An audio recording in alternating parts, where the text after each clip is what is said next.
This is Radio Free Asia from Washington, D.C. The following program is in Uyghur.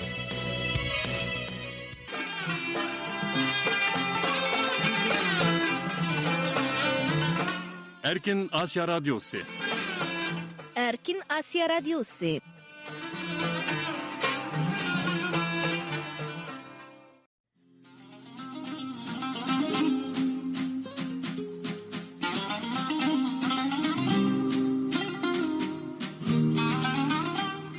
Assalamu alaykum, hürmetli radio anlıqçılar. Anlavatqanыңlar Amerika paytaxtı Washingtondan tarqıtıyatqan Erkin Asya Radyosu'nun 11 mart seyşembe günüdeki Uyg'urcha anlatışı. Bugünkü 1 saatlik Uyg'urcha anlatışının program riyasatçılığı için Şadiye sizler için hizmette.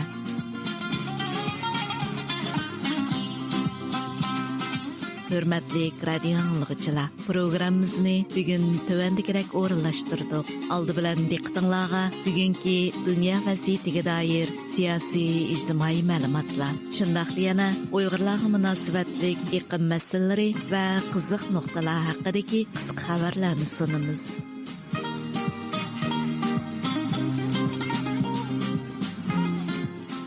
Vaqa va muloyiz sayfisida o'z muxbirlarimiz, shundaqla ixtiyor muxbirlarimizning tayyorlashidagi tafsiliy xabar va xabar to'g'risida yurgizgan muloyiza analizlarini anglatamiz.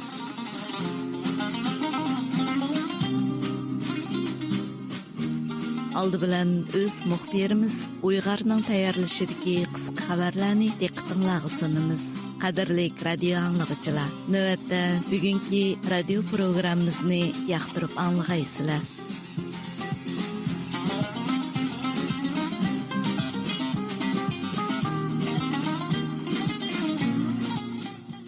Şinjan gazetinin 11 martdagi maxsus xabariga asoslanganda, Xitoy hukumatı Uyg'ur elida Xitoyning asosliq va eng chong yuqumli kasalliklarning oldini olish va kontrol qilish bazasi qurilishini boshlagan. Mazkur xabarda Davlatlik taraqqiyot va istihodat komiteti Uyg'ur avtonom rayonlik 6-chi xalq doktorxonasining davlatlik asosliq yuqumli kasalliklarni oldini olish va kontrol qilish bazasi turiga dastlab qadamda 100 million yuan mablag' solganligini alohida tilga olgan. Mazkur xabarda yana mundaq deyilgan: Davlatlik yuqumli kasalliklarning oldini olish va kontrol qilish asosiy bazasi qurilishi 14-5 yillik plan tarkibida bo'lib, bu a'lo sifatli va unumli davolash saqliq saqlash sistemasi qurilish turiga mansub bo'lgan asosliq turdir. Yaqinda Avstraliya tadqiqotchilarining Xitoy bilan hamkorlashib, Uyg'ur va Uyg'ur elidagi yerlik millatlarning to'qilma hujayrasi va DNA'si ustidan tadqiqot olib borganligi, buning 10 yildan beri davomlashib kelayotganligi ma'lum bo'lgan edi. Darvaqa Uyg'ur elida doirlarning qon avrishkisi, barmoq izi va ko'z qarichi qatorliq gen uchur avrishkisi yig'ish xizmatlarini aholilar komitetlari orqali tushirgan uqtirishlar bilan qildiganligini, buni aholilarning rad qilish huquqining yo'qligi ma'lum bo'lgan edi. Shuning bilan bir vaqtda Xitoy hukumatining Uyg'urlar va boshqa asonliq millatlarning gen uchurlarini majbur yig'ib, uni xohlagancha ishiltish masalasi xalqaroning ayblashlariga uchirgan edi. Bu xil ahvol ostida Uyg'ur elida Xitoyning asosliq yuqumli kasalliklarning oldini olish bazasi qurishi Uyg'ur elidagi tadqiqot, davolash va ilmiy axloq o'lchamlariga bo'lgan andishalarni texnik kuchaytirganligi ma'lum. Amerika Missouri shtatining bosh taftishi Andrew Baileyning rasmiy to'r hisobidan bergan bayonotiga asoslanganda, Amerika Federatsiya sudisi COVIDning tarqalishining dastlabki bosqichida Xitoy hukumatining bosh tortib bo'lmaydigan mas'uliyati borligini bildirgan. U Xitoyning dastlabki mezgillarda COVID yuqumini dunyodan yoshirganligi, shu sababdan dunyo sayya sohasida COVID yuqumining oldini olish va tibbiy qo'g'dinish sistemasining turg'izilishining kechikkanligi ham millionlagan insonlarning o'lib ketishiga sabab bo'lganligini ilgari surgan. Bayonotda deyilishicha, yuqorqi sabablar bilan Amerikaning Missouri shtatidagi Amerika Federatsiya sudisi Stephen N. Limbaugh Xitoyga $24 milliard jarimani qo'ygan. U Amerika territoriyasidagi Xitoy igidorchiligidagi mol-mulklarni musodir qilish orqali jazoni ijro qilganligini bildirgan. Missouri shtatining bosh taftishi Bailey bu Missouri shtati va Amerika Amerika Federatsiya hökumətinin Xitayning COVID yuqumining dunyoga tarqalishidagi mas'uliyatini javobgarlikqa tortish ko'rishidagi bo'sish xarakterlik g'alaba deb ko'rsatgan. U yana mundaq degan: Xitoy sudga qatnashishni rad qildi, ammo bu ularning COVID tufayli kelib chiqqan son-sanoqsiz azob-uqubatlar va iqtisodiy ziyonlardagi mas'uliyatidan qutulib qolganligidan derak bermaydi. Biz Missouri shtatidagi terrorli yerlarni o'z ichiga olgan Xitoy igidorchiligidagi mol-mulklarni musodara qilish orqali Xitoy paydo qilgan iqtisodiy ziyonning har bir tiyinigacha undirib olishni o'ylashdik. Tibet Budda dinining ma'naviy doisi Dalai Lama yangi kitobida o'zining varisining erkin dunyoda tug'ilganligini va Xitoy bilan Himolaya rayonini kontrol qilish masalasidagi talash-tortishni o'tirib qo'ygan. Reuters tarafidan ko'zdan kechirilgan va nashr qilingan Dalai Lamaning Ovozsizlar uchun ovoz nomli kitobida dunyo miqyosidagi Tibetlarning 89 yoshlik Dalai Lama vafot bo'lgandan keyinmi yangi Dalai Lamaning mavjud bo'lishini umid qildiganligi ilgari surilgan. Dalai Lama ilgari o'z varisining bo'lmaydiganligi, diniy ma'naviy doining o'zi bilan oxirlashishi mumkinligini aytgan edi. Lekin Reutersning 11 martdagi maxsus xabarga asoslaganda Dalai Lamaning kitobida uning varisining Xitoyning sirti deb tasvirlangan erkin dunyoda tug'ilganligi ko'rsatilgan. Xitoy Tibet davosini yuqori ko'targanligi, ya'ni Tibetlarga ko'rsatgan xizmatlari uchun 1989-yili Nobel tinchlik mukofotiga erishgan Dalai Lamani bo'lgunchi deb atab kelmoqda. Xitoy Tashqi ishlar ministrligining bayonotchisi Beijingda o'tkazilgan qarorlik muxbirlarni kutib olish yig'inida bu kitob haqida savol so'ralganda Dalai Lamaning Tibet xalqiga vakillik qilish huquqi yo'q, siyosiy surgun ekanligini ilgari surgan. Xitoy Dalai Lamaning varisini Xitoyning talaydiganligini ta'kidlab kelmoqda. Lekin Dalai Lama Xitoy tayinlagan varisga hurmat qilmaydiganligini aytgan. Xitoy bayonotchisi Maoning mundaq degan: Budda nasibiga tava Dalai Lamaning yashaydigan o'rni Xitoyning Shizangda shakllangan va taraqqiy qilgan. Uning diniy o'rni va nomi Xitoy markaziy hukumat tomonidan belgilandi. Amerika Avam Palatasi Cumhuriyetçiler Ana Vatan Xavfsizligi Komitetining to'g'rida berilgan bayonotga asoslanganda Amerika Avam Palatasi Xitoy Kompartiyasining ta'minlash zanjiridagi monopolligiga qarshi turish uchun chet ellik raqib kuchlarning batareyalariga tayinib qilishning oldini olish qonun loyihasini tanishtirgan. Bu qonun loyihasini Amerika Davlat Majlisidagi Amerika Xitoy strategiyalik raqobat favqulodda komitetining a'zolaridan Carlos Gimenez apandi tanishtirgan. Bu qonun loyihasiga asoslanganda Amerika Ana Vatan Xavfsizligi Ministerligi Xitoy Kompartiyasi bilan qo'yiq munosabati bor bo'lgan Gotyon yuqori texnik sherkit qatorliq 6 Xitoy sherkitidan batareya setib olishini to'saydi ekan. Janubiy Xitoy Atiganlik pochtasi gazetining xabarida deyilishicha, litey yangidan taraqqiy qilayotgan yangi energiya sohasida bo'libmi batareya ishlab chiqarishda oshqushliq material hisoblanadi ekan. Xitoy boshqarishidagi Shinhua agentligining 8 yanvardagi xabarida aytilishicha, yaqinda Uyg'ur eli va Tibet qatorliq joylarda yangidan bayqalgan litey zapisi natijasida Xitoyning umumiy litey zapisi 3 hissasiga yaqin oshgan. Natijada Xitoy Chilidan qolsala dunyodagi ikkinchi cho'ng litey zapisiga ega davlatga aylangan. Uningdan boshqa litey batareya ishlab chiqarish sohasida Uyg'ur majburiy amgigining intayin eg'irligi xalqaro matbuotlarda oshkorlangan edi. Amerika Ana Vatan Xavfsizligi ministeri Alejandro Mayorkas Uyg'ur majburiy amgigining oldini olish haqida bergan bayonotida mundaq degan: Uyg'ur majburiy amgigining oldini olish qonuni bo'yicha cheklangan Xitoy shirkatlari 150 ga yaqinlab qoldi. Bu majburiy amgak zo'ravonligi bilan kaskin kurash qilayotganligimizni, kishilik huquqni qo'g'dash va'dimizni amalga oshirayotganligimizni, shuning bilan bir vaqtda erkinlik va odil raqobatni qo'g'dayotganligimizni ko'rsatdi.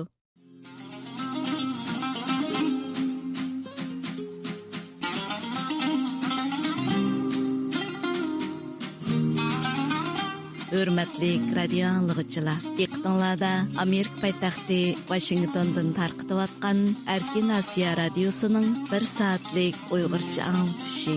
Mən bugünkü proqram riyasətçisi Şadiye. Tövəndə vəqə və mulay səhifəsi boyunca anlatışımızı başlayırıq. Məzkur səhifəmizdə öz müxbirlərimiz və dünyanın hər qaysı yerlərində turuşluq ixtiyar müxbirlərimiz növbətdəki Uyğurlar vəziyyəti, şundaqla dünya axbarat vasitələrində Uyğurlarga aid məsələlər tema qilingan mühim xəbər və uçurlar to'g'risida yangi ma'lumotlardan sizlarni xabardor qiladi.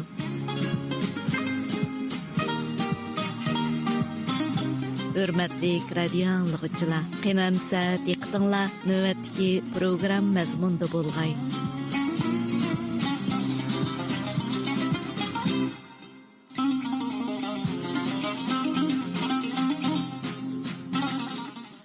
Yaqında Ürümçide içilgan Janubi Şinjan xizmat yığınida Janubi Şinjan şahmat taxtısının көзі deyilgan. Bu yerdagi şahmat taxtısının Bingtuan bilan yerlikning qo'shilishini ko'rsatadiganligi ma'lum. Uningdan boshqa Uyg'ur Abdunum rayonlik hukumat raisi Erkin Tuniyaz Beijingdagi xalq qurultiyi yig'inidan keyin maqola e'lon qilib, Şinjanning strategik o'rnini bekitib, Xitoycha alohidlikka ega zamonaviylashgan Şinjan qurib chiqish irodasini bildirgan. Mutaxassislar Xitoyning Uyg'ur eliga, jumladan janubdagi viloyatlarga strategiyalik nuqtada turib siyosat bekitishining sabablari haqida fikr bayon qildi. Tövəndə o'z muxbirimiz Javlan bu haqda ma'lumot berdi.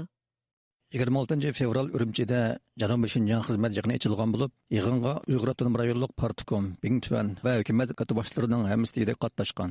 Abdunum rayonlik partikom sekretari Mashinri bu yig'inda partiyaning yangi davrdagi Şinjanni tuzash siyosatini umumyuzlik izchillashtirish, Şinjan bir şahmat taxtisi bo'lsa, Janubi Şinjan uning ko'zi degan fikrning cho'nqur mazmuni va amaliy talabini yanada tushunish va egallash, Şinjanning taraqqiyotini cheklab qo'yayotgan gavdalik masalalarga diqqatni markazlashtirish, qiyinchiliklardan bo'sib o'tish, Xitoycha alohidlikka ega zamonaviylashtirish qurilishini ilgari surish degan nuqtalarni ta'kidlagan.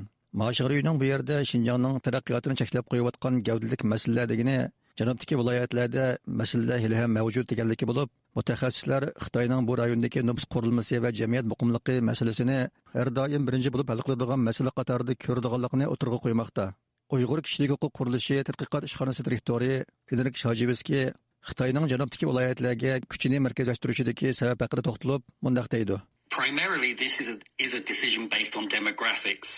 The south of the region is where there is the greatest concentration of Uyghurs.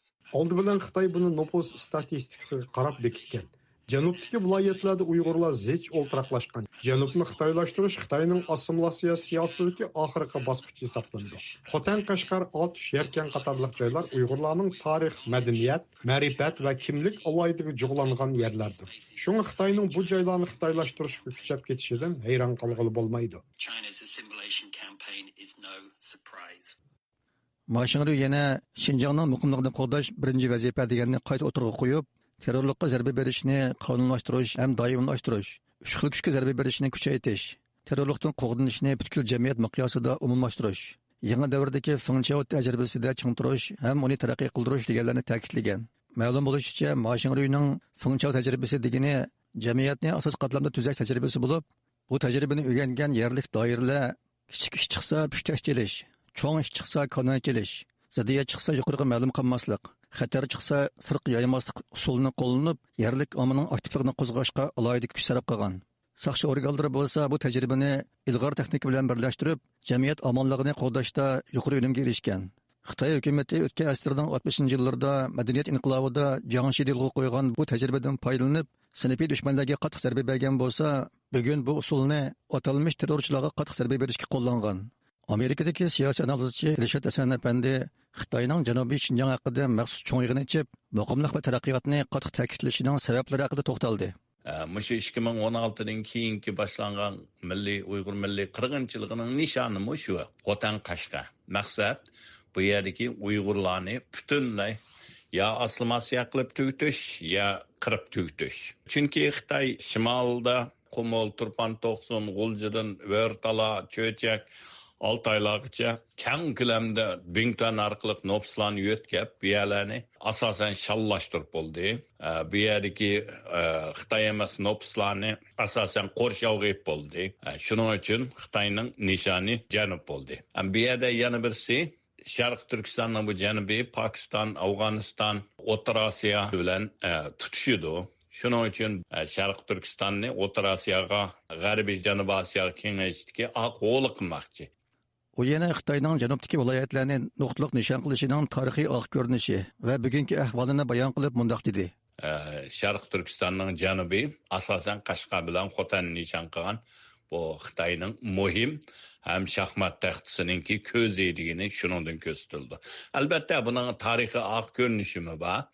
Masalan 19-asrninki o'ttirdan boshlangan ta 20-asrgacha davomlashgan cho'ng shaxmat taxtisi yoki o'ynaydigan angliyalik yozuvchi Kiplingning so'zi bo'yicha naqmi shu Sharq Turkiston shuning ichida Angliya, Sovet, oldida Rossiya, endi Sovet bu O'rta Osiyo va Sharq Turkistonni nishon qilib bu yerda nihoyatda kaskin ilishgan. Biz bu ilishishninkimi yana qurboni bo'lgan. Masalan, birinchi Cumhuriyatninkida Angliya Xitoyga yordamlashgan, moslashgan bostirishda. Shuning uchun Janubninki Xitoyninki bu xizmatidagi nishoni markazi bo'lishdagi sabab ham tarixiy ko'rinish va hozirgi navbatdagi Uyg'urlarning qarishlikligi va Uyg'urlarninki o'zining madaniyatini saqlash, davomlashtirish bu o'rtasidagi kurashning kaskinlashgan va Xitoyning milliy qirg'inchilik siyosatining texmi vahshiylarcha davomlashayotganining isboti. Xitoy hukumati yillardan beri Bingtuan bilan yerlikdan qo'shilib bir shaxmat taxtisi hosil qilishini, muhim siyosat qilib, Bingtuanni janubda kengaytirishni, nüfus qurilmasini o'zgartirishni davomlashtirib kelmoqda edi. Janubiy Shinjang xizmat yig'inida Janubiy Shinjang shaxmat taxtisining ko'zi deb ta'kidlangan bo'lib, janubni nuqtaliq o'zgartirish, hukumatning alohida mablag' selishi bilan yangi nüfus, yangi iqtisod, yangi madaniyatni uzluksiz kirgizish, ya'ni yangidan qon berish planini ijro qilish talab qilingan. Amerikadagi Xitoy analizchi Xoping janubdagi viloyatlarning Xitoy doiralari tomonidan shaxmat taxtisining ko'zi deb ta'riflashidan Xitoyning uningga diqqatni markazlashtirganligini va janubdagi viloyatlarni talto'kis tinchitishni maqsad qilganligini bayon qilib mundoq dedi. 中共非常担心这个新疆地区 Xitoy hukumati Shinjongdagi Uyg'urlar va boshqa millatlarning kishilik huquq, hatto mustaqillik talab qilishidan, chet el kuchlar bilan davomli aloqa bog'lashdan andish qildi. Shunga Xitoy qo'shni davlatlarga xizmat ishlab, Uyg'urlarning mustaqillik kurashlarini bostirish ham cheklashga tirishib kelmoqda. Yaqindan beri Xitoy matbuotlarida e'lon qilingan xabarlarda Uyg'ur elining strategik o'rni ko'p ta'kidlanmoqda. Xitoy bu rayonni talto'kis tinchitib, Xitoycha alohidlikka ega zamonaviy Shinjong qurib chiqish qadamini har qanday vaqtdagidan bak tezlashtirmoqda. Beijingdagi ishki yig'indan keyin Uyg'ur avtonom rayonining raisi Erkin Tuniyaz Shinxua agentligi maxsus sahifasida Shinjongning butun mamlakatdagi strategik o'rnini bekitib, Xitoycha alohidlikka ega zamonaviylashgan Shinjongning yangi sahifasini ochayli nomli bir maqola e'lon qilgan. Maqolada oldi bilan Uyg'ur elining bir balbaq bir yo'ldagi aloqalik roli ta'kidlangan. Shinjongning afzalligiga mos holda energiya, dehqonchilik, ul asli qurilishi qatorliq alohida kasblarning rivojlanganligi, 2024-yillik taraqqiyotda bir qancha turda Xitoy bo'yicha oldingi o'ringa o'tganligi, zamonaviy Shinjong qurishga to'liq imkoniyat hozirlanganligi ko'rsatilgan. Tadqiqotchi Henrik Shajiviskiy Uyg'ur elining Xitoy hukumati uchun siyosat, iqtisod va ijtimoiy taraflardan strategik o'rnining favqulodda muhim ekanligini bildirib, mundoq dedi. Xitoy hukumati bu rayonning Yevropa, O'rta Osiyo, Janubiy Osiyoga bog'langan iqtisod balvig'idagi muhim o'rnini biladi. Ya'ni kelib bu rayondagi tabiiy boyliqlar Xitoy uchun nihoyat muhim. Bugünkidek davolg'ush ichidagi xalqaro vaziyatda bu rayonning siyosiy va harbiy ishlardagi o'rni kuchaymoqda. Xitoy bu rayonda askar kuchini oshirib, boshqariladigan bomba sinoqlarini ko'paytmoqda. Uyg'ur diyori Xitoyning iqtisodiy uchuli emas, Pokiston, Hindiston, Rossiya va O'rta Osiyo davlatlari bilan bo'lgan harbiy munosabatlar uchun fursat, imkon beradigan rayondir. In a neighborhood that includes Pakistan, India, Russia and the Central Asian states. Xoping apandining bildirishicha, Xitoyning Shinjong strategiyasi yanada Uyg'ur elining muqimligini saqlashni asos qilgan. U mundoq deydi.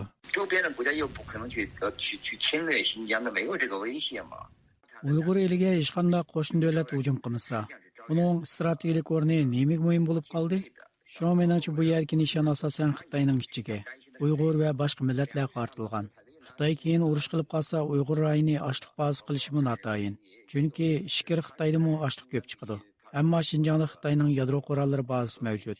Yadro sinoqlari Shinjongda ilib berilyapti. Bular Xitoy uchun albatta muhim. 对他来说当然是非常重要。 İlşat Hasan Efendi Xitoyning navbatda dengiz yo'lidan emas, quruqliq yo'lidan kengayishini tanlaganligi, Uyg'ur elini bo'lsa Yevroosiyoga kengayishdagi orqa o'yli qilganligini, bu jihatdan Uyg'ur diyorining Xitoy uchun nihoyat muhim strategik joyga aylanib qolganligini bildirdi. Bu yerda Xitoyningki masalan strategiya olimining birisi bo'lgan Liu Yazhuning yozgan Xitoyningki kelgusidagi strategiyasini g'arbdan chiqish qilish degan, ya'ni quruqliqdan. Chunki dengiz tarafdan Xitoyningki chiqishi kengayishiga to'salg'a Amerika. Ammo lekin g'arbdan mangsa, yana Sharq Turkiston orqali O'rta Osiyo, Pokiston, hozirgi O'rta Osiyo hammasi Xitoyga moyil bo'lib qoldi. Xitoyning Yevropaga ta'sir ko'rsatishi va shu tarafga singib kirishiga bir yo'l bo'lyapti. Shuning uchun Xitoyning bir yo'l bir balvog'ninki bir yo'l naqshini ko'rsatdi. Xitoy Sharq Turkistonni O'rta Osiyo orqali dunyoga kengayishininki oq yo'lis qilmoqchi. Bu oq yo'li degan hamda strategiya jihatdan nayt muhim bo'ladi. Shuning uchun Xitoyningki bag'an sira Amerika bilan tirkishiga ergishib Sharq Turkiston texmo muhim bir strategiyalik o'rinni olgan.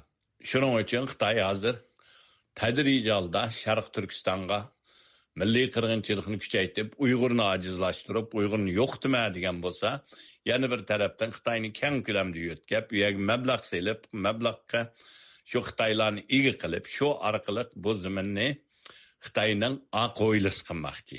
Shu jihatdan strategiyalik muhimlikka ega.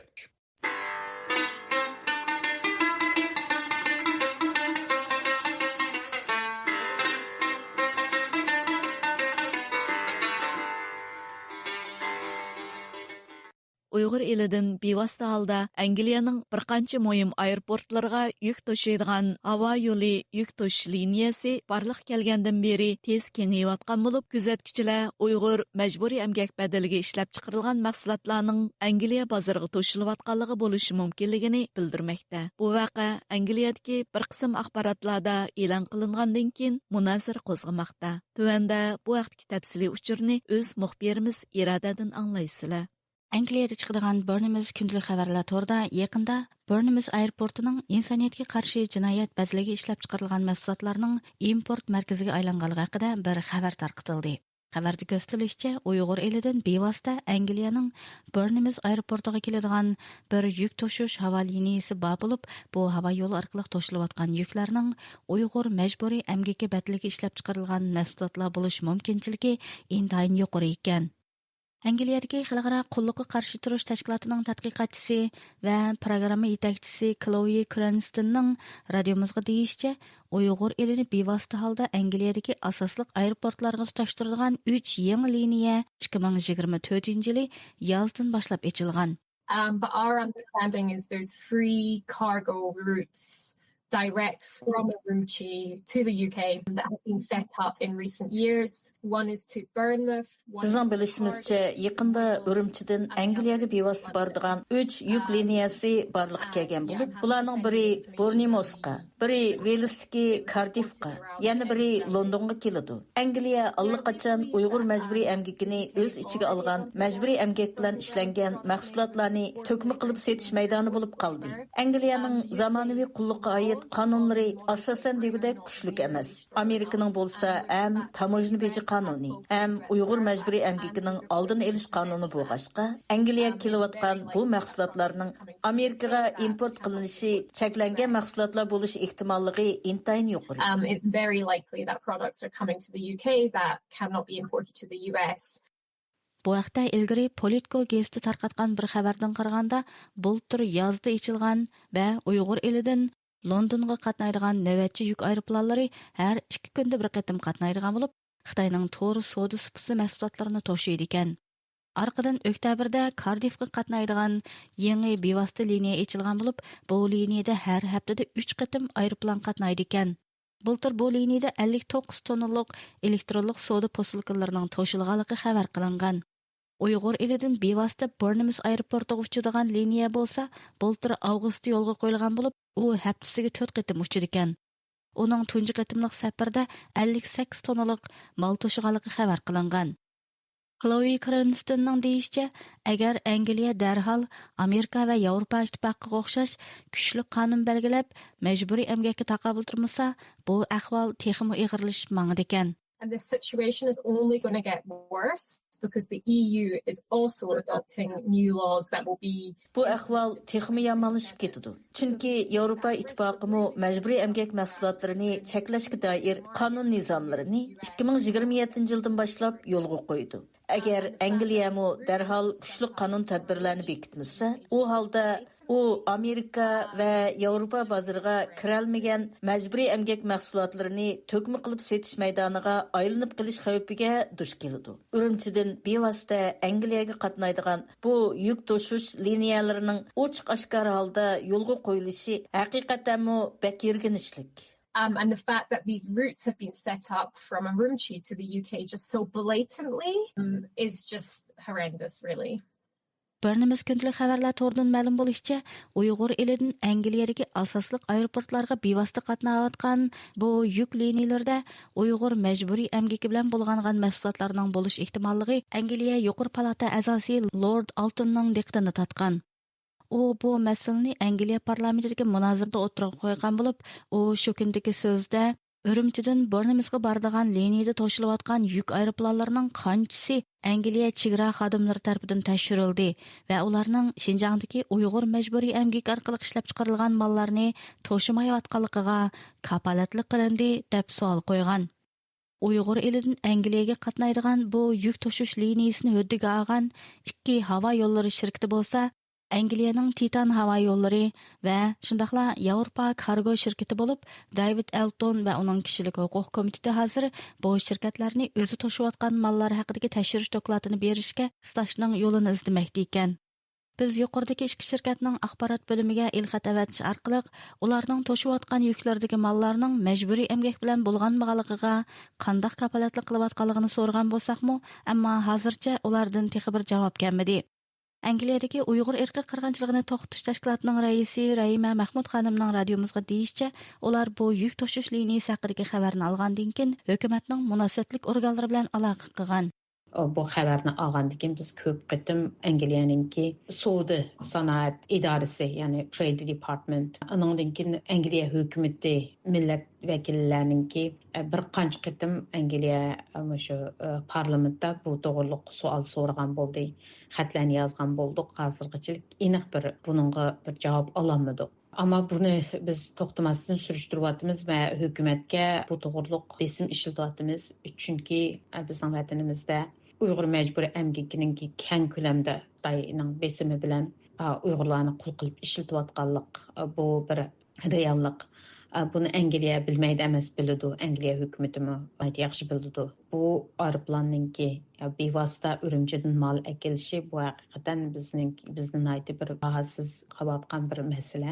Izchil bu to'g'riliq hukumatga xat yozyapmiz va bu to'g'riliq bizga bir aniq uchurning berilishini talab qilyapmiz.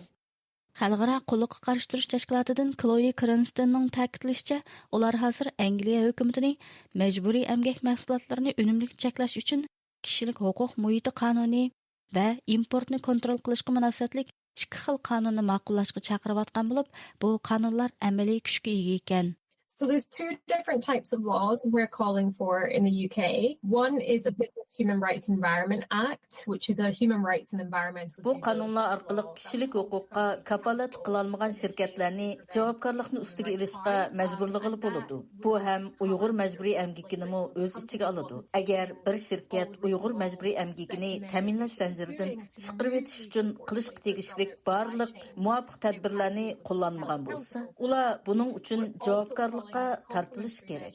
Importni kontrol qonuni orqali majburiy emgak mahsulotlarining chegaradan kirishini to'sig'ili bo'ladi. Shunga biz hukumatni men aytgan bu ikki qonunni ma'qullashga chaqiramiz.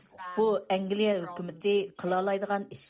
That would cover all human rights harm and environmental harm and import controls that ban products made with forced labor. That's what the UK government can do. In addition, ma'lum bo'lishicha, navbatda kishilik huquq faoliyatchilari va bir qism Angliya parlament a'zolari birlikda harakat qilib, hukumat ustidagi besimni oshirib, Angliyada yuqorida tilga ilingan kuchli qonunlarni ma'qullash uchun harakat qilmoqda ekan. Hörmətli radio dinləyicilər, bu proqramını İrada tayarladı.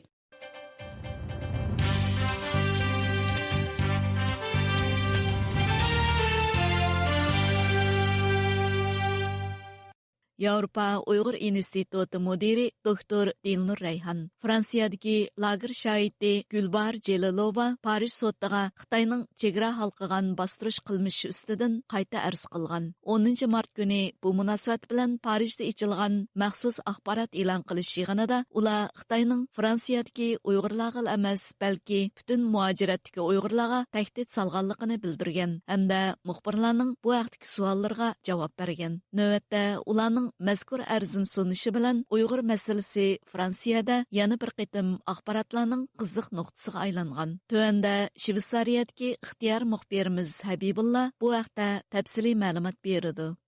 10 mart Fransiya poytaxti Parijda Yevropa Uyg'ur instituti müdiri doktor Dilnur Rayhan, Fransiyadagi lager şahidi Gülbar Celilovalar Xitoy hukumatining chegara halqib bostirishini Fransiya sotiga qayta arz qildi. Yevropa Uyg'ur instituti bu munosabat bilan Fransiya poytaxti Parijda maxsus axborot e'lon qilish yig'in chaqirgan. Elle s'en sort plus et elle peut plus se déplacer. Elle ne s'alimente plus. Trop et sa santé se dégrade d'une manière fulgurante. Bu axborot e'lon qilish yig'inida Yevropa Uyg'ur instituti müdiri Dilnur Rayhan, Uyg'urlar uchun birlik gruppasining müdiri Antoni Anistet, psixika analizchisi tadqiqotchi Marina Mesel, Parij advokatlar o'rnidan Jerome Karsanti qatorliqlar so'z qilib, muxbirlarning savoliga javob bergan. 2024-yili Xitoy raisi Xi Jinpingning Fransiya ziyorati mezgilida Yevropa Uyg'ur instituti Parijda namoyish elib borgan va bu namoyish Xitoy elchixonasi tashkillagan bir qism Xitoy fuqarolari tarafidan hujumga uchrashi, Gülbar Celilovaning uyining atrofida bir turkum kishilarning uni nazorat qilib, go'raga elishga urinishi qatorliq voqealar yuz bergan bo'lib, bu ayni vaqtda axborotlarning diqqatini tortgan edi. Shu yili 5-oyda Dilnur Rayhan va Gülbar Celilovalar bu voqeani Paris sotiga arz qilgan. Ammo Paris soti hozirgacha bu arz uchun sot ochmagan bo'lib, bu qitim 10 mart kuni Dilnur Rayhan va Gülbar Celilova shaxsiy nomidan Paris sotiga qayta arz qilgan. Bu munosabat bilan radiomizdan Dilnur Rayhan xonimni telefon orqali ziyorat qildik. U bu axborot e'lon qilish yig'ini haqidagi tafsilotlar haqida ma'lumot berib o'tdi. Yevropa Uyg'ur instituti bugun tushdan keyin, ya'ni 10 mart tushdan keyin Parijda Xitoyning chegara atlab bostirish siyosatiga qarshi bugun degan biz sotqa bergan arzimiz haqida axborot e'lon qilish yig'ini o'tkazdik. Asosan chunki biz bu tur 2024-yili 5-oyning 5-ida namoyishimiz qarta qilingan hujumlar va uning keyinidan 3 kundan keyin Gulbahor Jalilova qarta ilib berilgan harakatlariga qarta sotqa arz bergandik. U sotninki oddiy arz, ya'ni u oddiy arzda hozir qadar javob kelmaganligi uchun biz bu qitim men Yevropa Uyg'ur instituti undan boshqa men yana shaxs bo'lish suhbatim bilan va Gulbar Jalilova shaxs bo'lish suhbati bilan biz qaytadan bugun degan arz sundiq. Shu sababli bugun tushdan keyin biz muxbirlarni kutib o'tkazdik. Bularning bunday qilishidagi sabab bo'lsa, bu ishlar orqali butun Uyg'ur diasporasini qo'rqitish. Bularning maqsadi shunday. Fransiyada yashayotgan bo'lsanglarmi, ya'ni biz Fransiyadami biz yana xalqimizni qila olamiz deydigan bir mesajni yetkazish maqsadi. Shuning uchun biz bularni bunday qilib jazosiz qoldirmaslik uchun biz bularga qarta, ya'ni faqat bizning qilayotganimiz Xitoyningki chegara hal qilgan siyosatiga qarshi arz emas amaliyotda. Bizningki arzimizning temasi, ya'ni Xitoyningki Uyg'ur xalqiga qilgan irqiy qirg'inchilikning davomi, ya'ni biz bu arzni irqiy qirg'inchilikka qarshi Xitoyningki diasporadagi Uyg'urlarningki psixikasini buzish orqali irqiy qirg'inchilikni davomlashtirish mushuninga qarshi shikoyat qildik. Bu davodagi asosli kishilardan biri navbatda Fransiyada yashayotgan lager shohidi Gülbar Celilova Xitoy jazo lagerida uchirgan qiyin qistoqlar sababidan kelib chiqqan kasalliklarni doktorxonada yetib davolatayotganligi uchun ziyoratni qabul qilolmadi. Bu munosabat bilan Yevropa Uyg'ur institutining advokati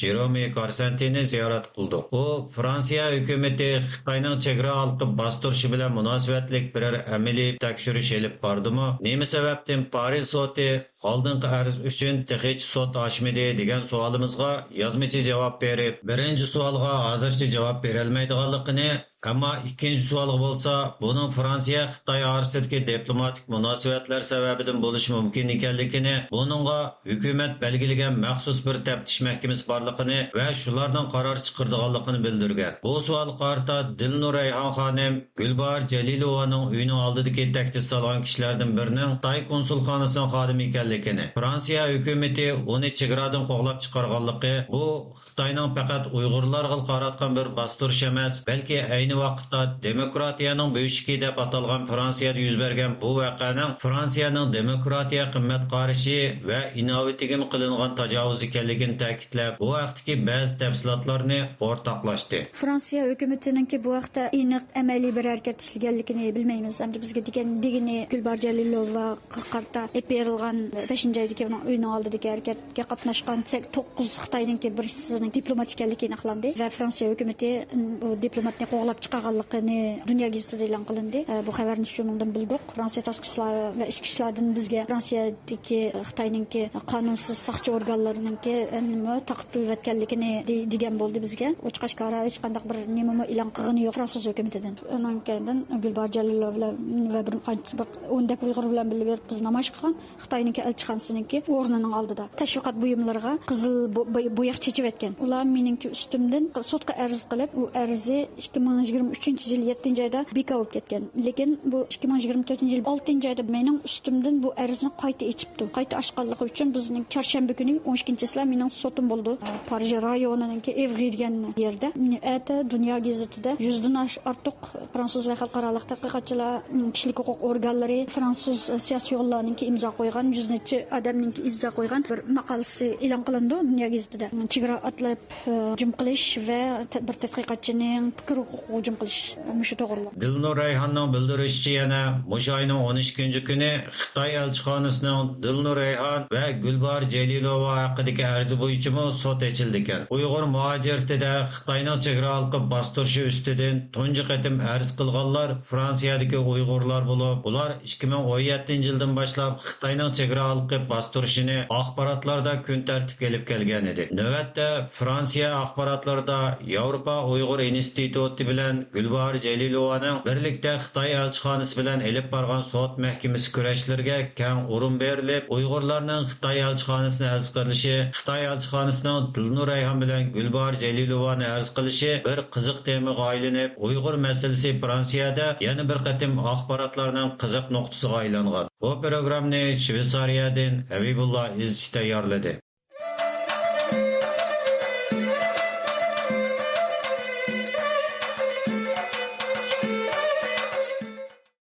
Мәлім болғандак, yaqin yillardan buyon Xitoy doiralari Taklimakan qumliqida qumdan mudofialanish va qumni to'sish yeshil balvig'i barpo qilgan edi. Vaholanki Xitoy taratqularida ularning Taklimakan qumliqini bo'ysundirib, muhitni yaxshilash orqali nomrodlikni tugatganligi jar silinib kelmoqda. Undaqda Taklimakan qumliqida ko'chat tikib, o'rmon barpo qilishdan zodi kim manfaatlanadi? Yaqinda Xitoy taratqularida e'lon qilingan Xinjiang qanday qilib Taklimakandan iborat o'lim dengizida mo'jiza yaratdi nomli maqolada ko'rsatilgan Xitoyning 2025-yillik Taklimakan qumliq ko'rishi nomidagi qumni tizginlash va oldin olish xizmatining boshlanishi bu vaqtdagi masala haqida kishini o'ylantirdi. Tuvanda radiomiz obzorchisi Asiya Uyg'urning Taklimakan garvagini qashalash kaynida sarlavalik obzor maqolasiga diqqat bergaysizlar. Obzordagi qarashlar avtorning o'ziga tava bo'lib, radiomizga vakillik qilmaydi. Taklimakan garvagini qashalash kaynida.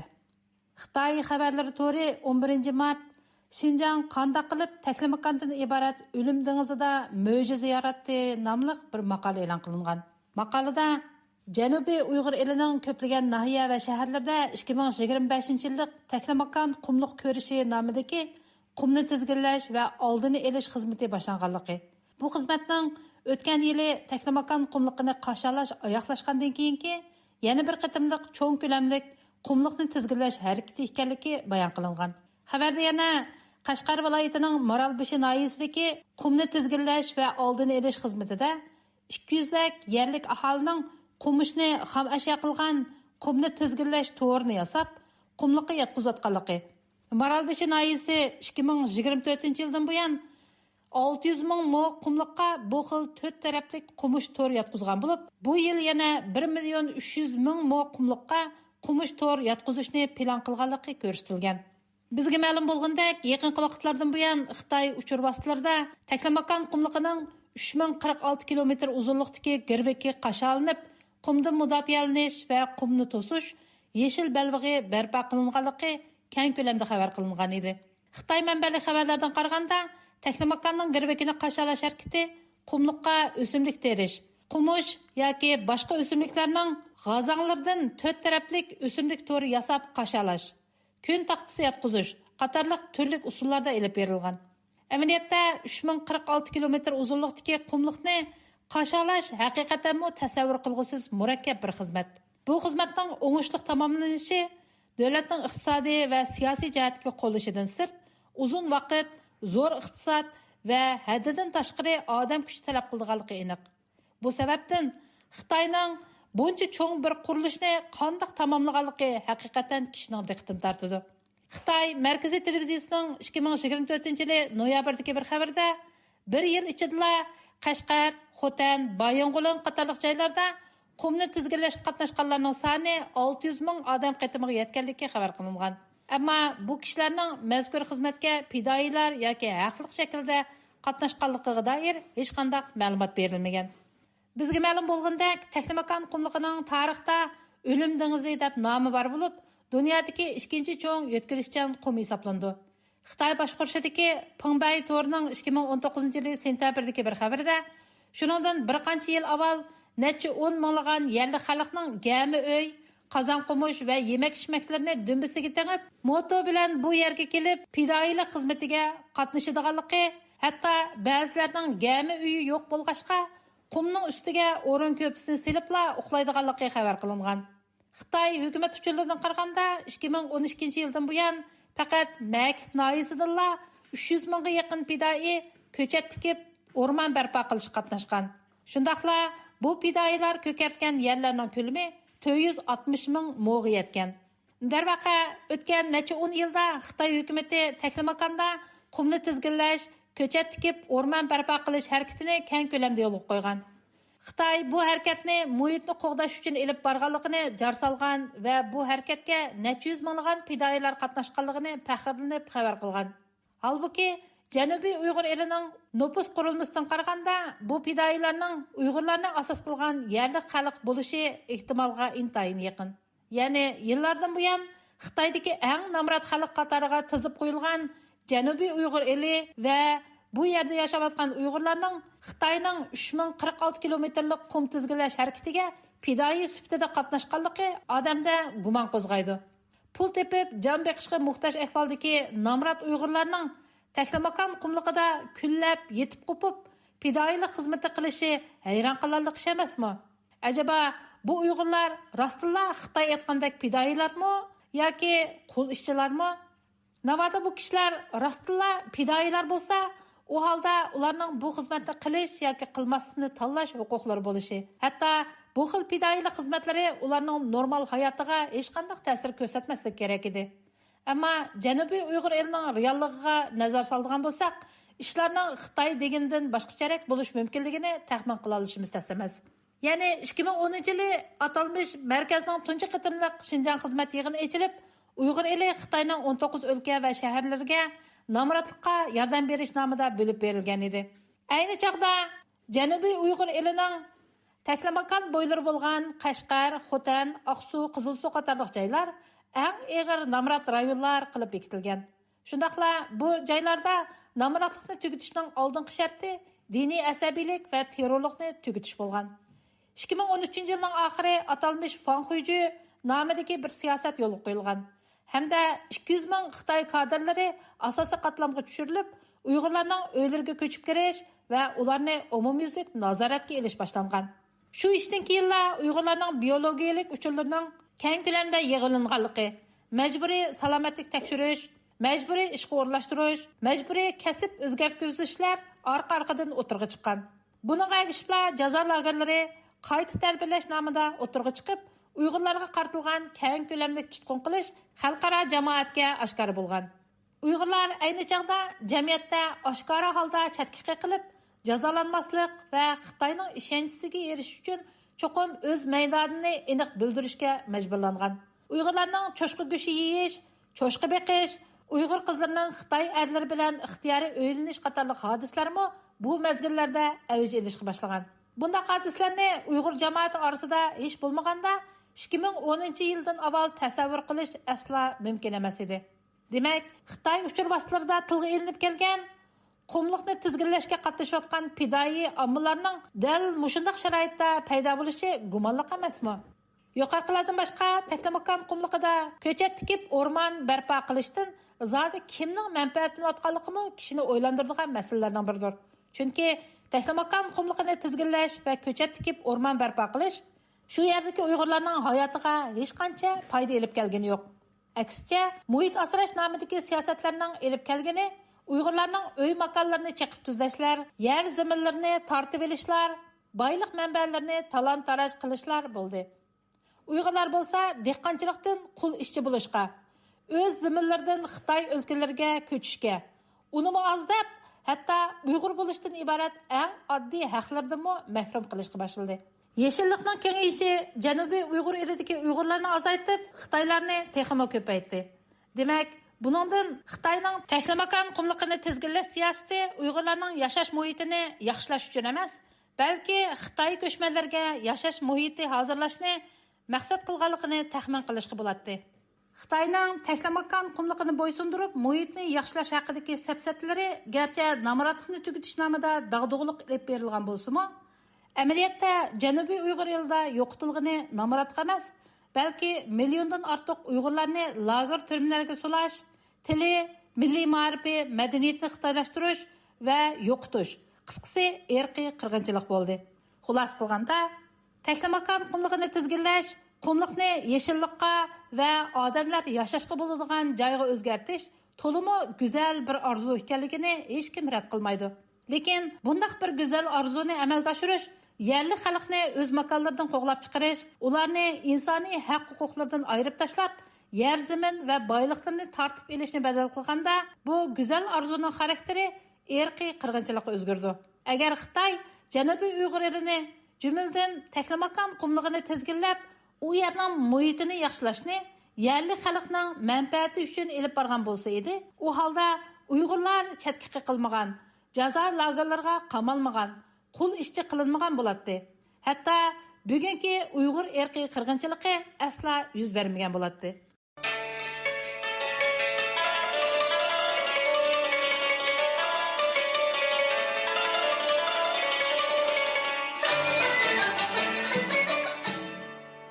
Yettinci Mart günü İstanbul'da ötküzülgen 41. növbetlik kitap ve medeniyet yermenkisida Uygurcha kitaplarmı o'rin algan. İgilnişçe mezkur ko'rgazma Türkiye Dini İşler Vakfı'nın uyuşturuşu, shuningdek Türkiye Nashriyatchilar ve Yazgıchilar Birligining hamkorlishi bilan elib berilgan. O'qirmanlar ve yazgıchilarni uchrashtiradigan bu kitap yermenkisida Markaziy İstanbul'daki Avlod nashriyati tarafidan ko'rgazma ichilib, Uyg'urlarga oid turkcha ve Uyg'urcha kitaplar setishga chiqarilgan bo'lib, bu ko'rgazma 30 mart kunigacha davomlashar ekan. Tövanda İstanbul'daki ixtiyor muxbirimiz Arslanning bu vaqtdagi tafsiliy uchiriga quloq solgaysizlar. Türkiye Dini İşler Vakfı'nın uyuşturuşu, Türkiye Nashriyatchilar ve Yazgıchilar Birligining hamkorlashi bilan İstanbul'ning Fatih Camisi hovlisida ochilgan 41. navbatlik kitap ve medeniyet yarmankisida Uyg'urcha kitaplarmo setishga chiqarildi. 7 mart günü Türkiye Dini İşler İdaresining reisi Profesör Doktor Ali Erbashning ochilish so'zi ve lentik kesishi bilan boshlangan 41. navbatlik kitap ve medeniyet yarmankisi 30 mart kunigacha davomlashadi ekan. Profesör Doktor Ali Erbash ochilish so'zida bilim, kitap ve aql parasat bilan birlashtirilgan bir madaniyatning a'zolari bo'lish suhbatimiz bilan ochgan bu kitap ve medeniyet yarmankisining foydali bo'lishini, kelgusimiz uchun go'zallik elib kelishini Cenab-ı Allah'tan tilaymiz dedi.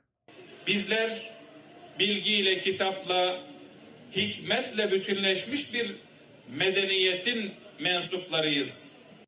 O'qirmanlar bilan yazg'uvchilarni uchrashtiradigan bu kitap yarmankisida Markaziy İstanbul'daki Avlod nashriyati tarafidan ko'rgazma ochilib, Uyg'urlarga oid turkcha va uyg'urcha kitoblar satishga chiqarildi. Egallanishicha, bu kitob yarmarkasiga ko'p sonda Uyg'urlarmi qatnashib, o'zlari va bolalari uchun munosabatlik uyg'urcha kitoblarni sotib olgan. Biz naq maydonga borib kitob yarmarkasini ziyorat qildik. Avlod nashriyati tarafidan ochilgan ko'rgazmada uyg'urcha kitoblarni ko'rayotgan faoliyatchi Abdulahad Udun apandi bilan suhbat olib bordik. Abdulahad Udun apandi o'zining har yili bu kitob yarmarkasini ziyorat qilganligini, bu qatimmo avlod nashriyatining ko'rgazma ochganligini anglab, ayoli va bolalari bilan birga kelganligini, bolalar uchun uyg'ur tili va adabiyotga oid kitoblarni sotib olganligini bildirdi. Men odatda bu Ramazondagi kitob yarmarkasiga har yil kelaman. Turkiyaga kelgandan beri har yil Ramazonda bu yarmarkaga kelib turug'liq, ammo avlod nashriyatining bu yil qatilganligini anglab, alayda bolalarim bilan elib kelishim. Biz albatta shu biridan tatib eng yaxshi mushtarisi, buni bolalarim hammasi pek yaxshi qiziqib o'qiydi. O'zim ularning kitoblarini avlodniki men 6 bo'lgandan keyin biz bular muhojiratda Uyg'ur tilidagi sifatlik material jihatda azroq qiynalamiz, chunki vatanda qolgan kitoblarning hammani ochiq bo'lmagandan keyin miyada bular chiqayotgan jurnallari, ana keyin shu bolalarningki diniy axloqiy tarbiyasiga munosabatli kitoblarni biz bak yoqtiramiz. Bolalarimiz darslik qilib o'qiymiz bizning uyda shu shaklda. Abdulahad Udun apandi bu yarmarkaga avlod nashriyatining tunji bo'lib qatilganligini, bundaq ko'rgazmalarda Uyg'urlarga munosabatli kitoblarni ko'rgazma qilishning Uyg'urlar uchun ahamiyatli ekanligini bildirdi. Bu yarmarkamda danglik yarmarka har yili Ramazonda ya Sultonahmetda bo'ldi, ya Miyada bo'ldi. Bu yil ham biz uchun ahamiyati bo'lsa, avlod nashriyatining buna qatilganligi biz uchun haqiqatan cho'ng ahamiyatga ega. Shunga Uyg'urlarning hammasining bular Istanbuldagilarning bu fursatni qochirmasligini umid qilaman. Biz yana avlod nashriyatining mas'uli Abdullah Qarqash apandi bilan suhbat olib bordik. U bu yarmarkaga qatnashishning sababi to'g'risida to'xtalib, mundaq dedi. Bu yarmarkaga qatnashishimizning sababi birinchisi mushundaq bir 42 yildan buyon davom qilib kelgan yarmarkamdi bu. Mushuningda biz Uyg'urlarning kitobining bir ko'rinishini satirishdan bakroq mushu nimada kitobchilar qatorida Uyg'urlarning yer olishini orzu qilib iltimos qildik, qabul qilindi, alhamdulillah. Bu yil qatnasha oldik. Abdullah Qarqash apandi avlod nashriyatining 2011-yildan buyon avlod guruhi nomida ilmiy va madaniyat faoliyati olib borayotganligini, hozirgacha 400 qismdan ortiq filmga ovoz berib tarqatganligini, 2017-yildan boshlab Sirat o'smirlar jurnalini Uyg'ur tilida nashr qilib tarqatganligini bildirdi. U yana Sirat o'smirlar jurnali jami 28 son nashr qilingandan keyin o'tgan yili to'xtaganligini, 2019-yili Farabi jamiyati qarmoqida avlod nashriyatining rasmiy nashriyat bo'limi qurilganligini, hozirgacha 130 parcha kitob nashr qilinganligini tilga oldi. Abdullah Qaraqash apandi avlod nashriyatining qurilish maqsadi to'g'risida to'xtalib, mundaq dedi. Vatanimizda hammamiz bilgandek, Uyg'ur tilini, Uyg'ur millati bilan birlikda tarix sahnasidan supurib tashlashga tirishayotdi. Biz ham o'zimiz o'qigan kasb bo'lgan diniy sohada dinimizga xizmat qilib olish bilan birlikda yo'qotilayotgan Uyg'ur tilini qanday bo'lganini saqlab qolish. Mushuningga azroq bizningki bir kishilik to'fimiz bo'lami degan dard bilan tirishayotimiz. Biz yarmarkada avlod nashriyatidan o'smirlarga oid kitob jurnal sotib olgan 12 yoshlik Oysha va 6 yoshlik Oysima ismli Uyg'ur bolalar bilan suhbat olib bordik. Ular avlod nashriyati tarafidan nashr qilingan 4 quloq nomidagi jurnalni sotib olganligini, bu jurnallarning ilgirki sonlarini o'qib, o'zlarining Uyg'ur tili savodidan chiqarganligini, 4 quloq jurnalni yoqtirib o'qiydiganligini bildirdi. 4 quloq jurnal bek yaxshi. Bizlar Uyg'ur tili tor maktabda o'qiyotgan bo'lib, 4 quloq jurnalni o'qiymiz. Oxirida Oysha o'zi sotib olgan bolalar o'qishlik kitobidan bizga Ariya o'qib berdi. Shuning bilan sabah ay yulduzli ko'k bayroq mamlakatiga berish qaroriga keldi. Uning bakmi cho'ng, qo'rqmas, qip-qizil yuragi bor ekan. Apsi uningga yuragiga chang esilishini taplabdi. Bu programmani Istanbuldan Arslan Tash tayyorladi.